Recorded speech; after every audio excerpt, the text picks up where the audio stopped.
Yes, you Joe. I'm big up my fans up on Facebook. Who follow up on Twitter, respect. So you know you don't know Reverb Nation, the whole internet fraternity. This is Food Cartel, as you all know, right? I mean, I want to prove to the world my side.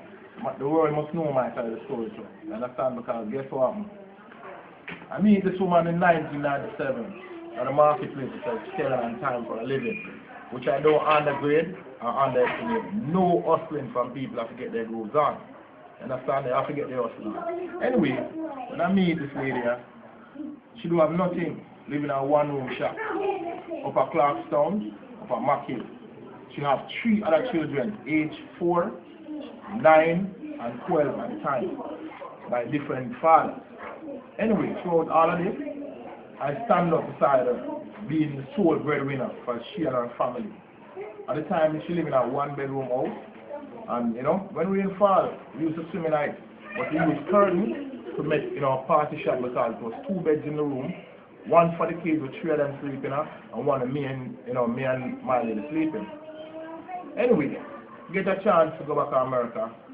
I'm going to tell her to never stand by her because there was times when she used to use it to scale her money and buy me like, little cigarettes and drinks and all those things, But, my mother used to tell me, say, to leave the family alone.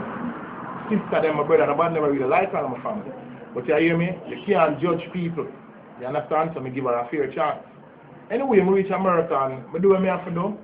And work and send some money come down here for them buy a piece of land to build a house. Only to find out that them send me pictures with other people's property, say the land that them buy. At the same time, they were building a house on the same piece of capture land in Mackhill where she was living on with 1-room shop. You understand? Anyway, I come back from America between the year 2000, I come back 2000, and I think I come back here 2001, and I spent about like 3 weeks. Because at first I didn't remember, I did not remember if I traveled back to Jamaica in that time. But anyway, between 2001 to 2002, I was back in Jamaica, right? At the time, this lady, our baby daughter, right?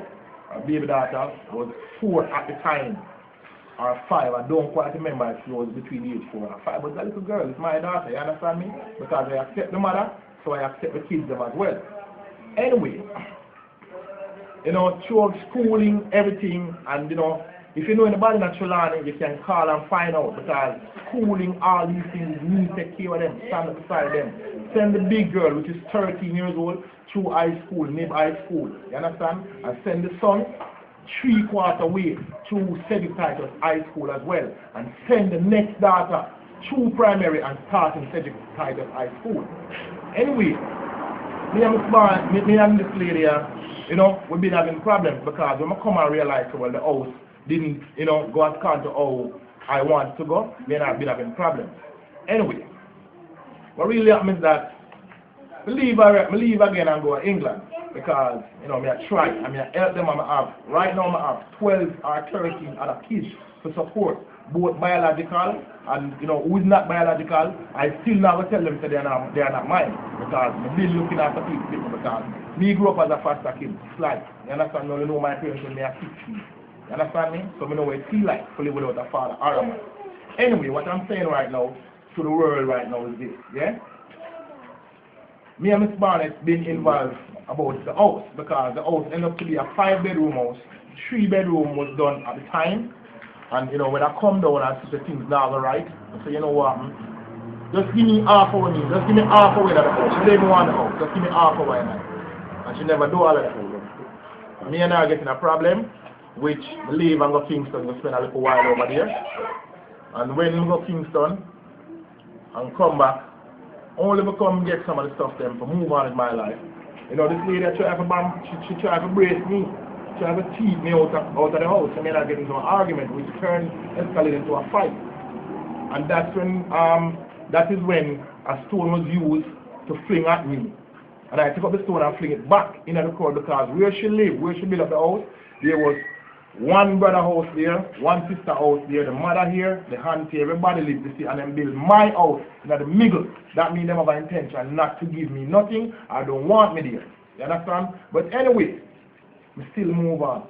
We get into the fight, like I said, you know, a stone used to hit her, and she go to the courthouse. We end up with our police station, reach our courthouse. We get 1 year sentence for that, right? Which was suspended because it was my first offense with the police. Anyway, time's passed on, and you know, we move on. Right about, you know, in the time we used to travel England, I met this lady a fat sell in the market and start selling clothes. Pure designer clothes. We used to go to the marketplace to buy. Remember they are England. You know, say, well, most of them are knockoff. But anyway, we used to go in a TJ Maxx and TK Maxx and all these places to buy stuff and barrel them and send them from here. You understand? We just build a thing. You understand? Anyway, it happened that me and I go to court and the judge said the house got in half and half, which at the time the house valued $6.5 million. And so I'm supposed to get half of that money. But based on the fact, Miss Barnett did not have any money to pay me. So I said, all right, how low can you go to pay me? She said she can go $10,000 per month. And the judge asked her, she said, so when you going done pay this man? If you want to pay $10,000, you want done pay him when you're dead. That is the exact word the judge used. Anyway, she have a son for me, still concerned about her kids then, not knowing that she was back with this man. The same man who never mind him picking them all these years. You understand? Anyway, my time feed now. I come check the little boy, and I say, she now look after him. So I say, here what you do. So the money where you give me, just spend it back on the kids them, including my son. Anyway, time passed on, I don't really contact me. I don't contact this lady at none time. I see my little boy, you know, and see how he live. He look like a half mad man and him don't reach 12 years old. That means no money spending on him. So I contact the mother and I say, well, you hear me? I don't care about a quote for my house. Because you know, spend the money for the little boy. And I need to spend the money for him. Spend some money for him too. You understand? That was like about 2 months ago. I only learned about this carnal abuse last week, Tuesday, while I was in Kingston, doing a rehearsal for another project. I get a call from Miss Barnett saying that how me never tell her, say, my molest Priscilla. So, you know, me get wicked and bad on the phone and cuss her out, you know, use a lot of profanity and hang up the phone. 2 days after, me get a call from the police so that I am wanted. There's a warrant out for my arrest, so I need to get my attorney and come in. That was a Tuesday. So what I did, I go to my lawyer and I go in because I'm not going to make the police look for me because I'm a wanted man, I'm a musician. You understand? All these years when they have the fight and the problem through courthouse and everything, you never hear none of this. Because between 2006, the end of 2006, 7, 8, 9 to 2010, name Food Kartell come out and people accept it and it start going a little bit and they can find food again for the kids. You understand? It's this time never know. Just last week, Tuesday.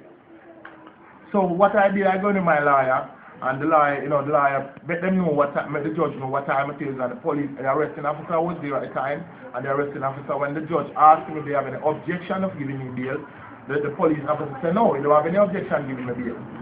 So, you know, I was put on place on $350,000 bail, and the $350,000, you know, my lawyer talked to the judge and then cut it down to $250,000.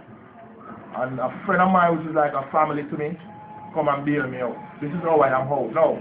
You understand? And then now the mother come to me, call my phone and tell me, say, she now go to station because it wasn't she, it's the stepfather, it's the child father do it.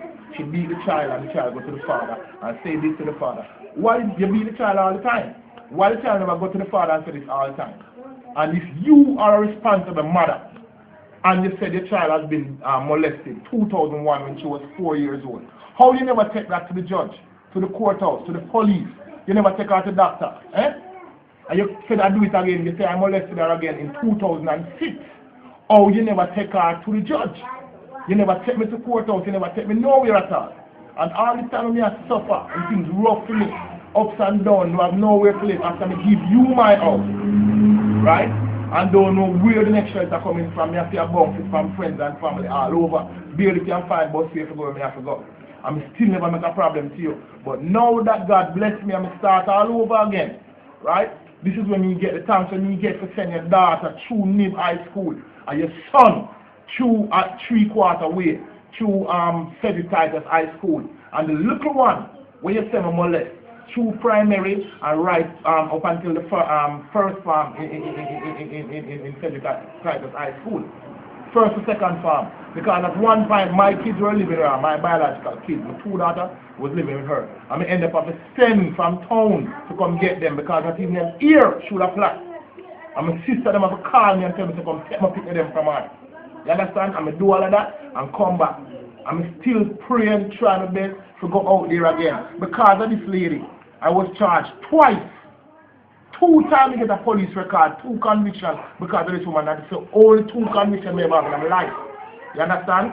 Because I try to go as far again, and this lady here, you know, point me out and tell them to buy passport and all these things. When we end up, well, trust me, I tell you, you know, people have to go through trials and tribulation, but I food cartel, Courtney Broughton, way, you know, whatever you know me as, Mark Fashion, we don't deserve this. Because if this is what you deserve, if this is what the pay where you're supposed to get after taking up other people's kids and look after them and stand by them,